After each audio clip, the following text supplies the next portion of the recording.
17 times, the bells of London prepared to ring in a new era. 17 times, they fell silent or told only for the dead.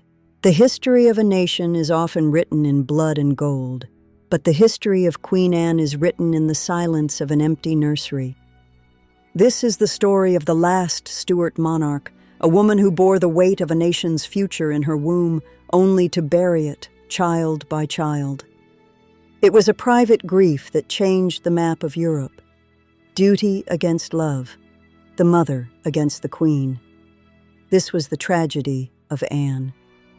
Born in 1665, Anne was never destined for the spotlight. She was the second daughter of James, Duke of York, a man whose conversion to Catholicism would soon tear his family and his country apart. In a world of religious turmoil, Anne was raised a staunch Protestant, a decision that would eventually put the crown upon her head, but isolate her from her own father. In 1683, she married Prince George of Denmark. It was a political match, yet it blossomed into a rare royal rarity, a union of genuine, profound affection. He was not a brilliant man, nor a powerful one, but he was hers. And together, they faced the immense pressure of securing the Stuart succession. The hope began almost immediately. In May 1684, Anne went into labor for the first time. The court held its breath, but the bells did not ring. Style, Prayuka. She delivered a stillborn daughter. It was the first of many such days. The record shows that Anne's journey into motherhood would be one of perpetual mourning. There were brief moments of light. In 1685, a daughter named Mary was born. Though sickly, she survived. Then came Anne Sophia, just a year later. For a time, the nursery at St. James's Palace echoed with the sounds of two small voices. Anne, for the first and only time, was a mother to living children. But tragedy arrived in February 1687, the Black Month. Smallpox, the scourge of the era, swept through the royal household. Anne Sophia died on February 2nd. She was just 9 months old. Anne, herself pregnant again, could only watch as her eldest daughter Mary also fell ill. 6 days later, Mary followed her sister into the dark. In 1 week, Anne had lost everything. Her husband George nearly died as well, nursed by his grieving wife. The grief was relentless. Just months later, Anne delivered a stillborn son. Those who were there said the child had been dead inside her for a month. She was now a woman caught in a cruel cycle of hope and loss. Every pregnancy was tracked by a parliament desperate for a Protestant heir. Then, in July 1689, a miracle. William, Duke of Gloucester, was born. He was the hope of the Protestant Stuart line. He was a delicate child, suffering from hydrocephalus. He did not walk until he was 3. Yet his spirit was indomitable. He loved the military. He even drilled his own regiment of boys at Kensington Palace, commanding them with the gravity of a seasoned general. For 11 years, William was the center of Anne's world. He was the proof that her womb could finally sustain the future of Britain. But the record is unforgiving.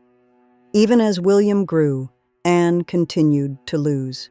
Stillborns in 1690, 1692, 1693. The list goes on. Style, Prayuka. Modern medicine suggests she suffered from antiphospholipid syndrome, an autoimmune disorder that causes recurrent late-term fetal loss. Style, Prayuka. By her early 30s, the physical toll was immense. She suffered from chronic joint pain and fatigue, her body ravaged by 17 pregnancies. Style, Prayuka. Historians now point to lupus as the likely culprit. To the court, she was simply weak. To history, she was a survivor of unimaginable trauma. Style. Style Priuka. In July 1700, shortly after his 11th birthday, William fell ill with a fever. The hope of the nation was fading. Style. Style Priuka. He died on July 30th. He was the last of the 17. The record says Anne ordered her household to mourn him every year for the rest of her life. Style. Style Priuka. When Anne finally became queen in 1702, she was 37. She was the last Protestant Stuart, a monarch with no heirs to follow her. She was so debilitated by gout and her pregnancies that she had to be carried to her own coronation. A queen of sorrows, crowned in pain. Beside her was Sarah Churchill, her childhood friend and closest confidant. Their relationship was intense, emotional, and eventually destructive. Sarah was the fire to Anne's ice, the political force behind the throne. But even this bond would break under the weight of the crown. Style. Style Priuka. Despite her grief, Anne was a dedicated monarch. In 1707, she oversaw the Acts of Union, merging England and Scotland into Great Britain. Style. Style Priuka. She mothered a nation when she could not mother a child. Her legacy was the creation of a united kingdom that would dominate the world. Style. Style Priuka. By 1714, the Queen's body could endure no more. She was the last of her line. As she lay dying, the succession was already decided. Style. Style Priuka. The crown passed to the House of Hanover.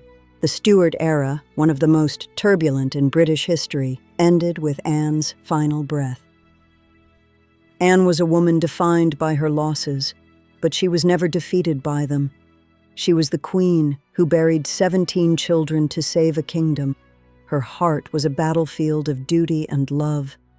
And though her line ended, her impact on the world remains indelible. Style. Style Priuka. Which royal heart do you want to hear next? Tell us in the comments. We read everyone. Style. Style Priuka. Thank you for joining us for this journey into the life of Queen Anne. History is full of voices waiting to be heard. Style. Style Priuka. Anne's reign was defined by the War of the Spanish Succession, a conflict that spanned the globe, fueled by the question of who would sit on the Spanish throne. While Anne mourned her children, she was also the commander-in-chief of a nation at war. Her decisions had life and death consequences for thousands. Style. Style Priuka. In London's coffee houses, the talk was of politics and war. Anne's reign saw the birth of modern political discourse, a vibrant, often volatile public sphere.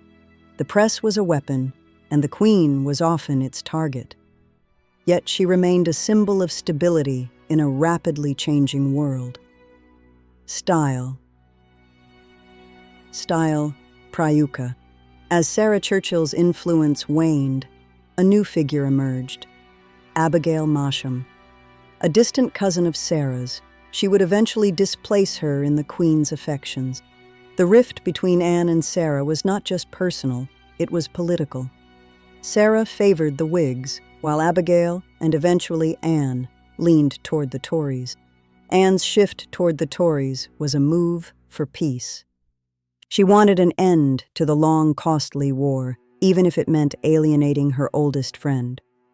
Style. Style Priuka. In 1713, the Treaty of Utrecht was signed. It was a victory for the Queen, but it came at the cost of her closest relationship. Style.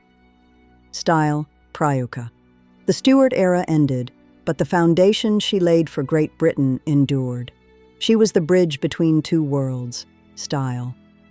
Style Priuka. Today we look back at Anne's reproductive history through a medical lens. The pattern of her losses strongly suggests antiphospholipid syndrome. Style Priuka. This autoimmune disorder causes the body to attack the placenta, cutting off the blood supply to the fetus. In the 1700s, it was simply fate. The malar rash seen in her portraits also points to systemic lupus erythematosus. Anne was not weak. She was fighting an internal war against her own body. Style Priuka. Her chronic joint pain and obesity were likely symptoms of this underlying condition. She reigned in a state of constant physical agony. Style Priuka. With no living children, Parliament took matters into their own hands. The Act of Settlement 1701 was passed, ensuring a Protestant succession. Style Priuka. It bypassed over 50 closer Catholic relatives to name Sophia of Hanover as the heir. Anne had to watch as her own legacy was diverted. The transition to the House of Hanover was not what Anne had envisioned, but it was the only way to secure the Protestant future she believed in. Style Priuka. The Stuart era ended, but the foundation she laid for Great Britain endured. She was the bridge between two worlds. Style Priuka. In the end, Anne's story is one of profound sacrifice. She gave her body and her heart to the service of her country. Style Priuka. She buried 17 children, and in doing so, she became the mother of a united, powerful Britain, a queen of sorrows and a queen of strength. Anne's tragedy was not that she failed to produce an heir, but that she lived a life where her worth was measured only by her womb. Style Priuka. But she proved that a woman's legacy is not just in the children she leaves behind, but in the world she helps build. Style Priuka. Subscribe to Crowns and Sorrows for more history from the shadows of the throne. Until next time, remember, every crown has its sorrow.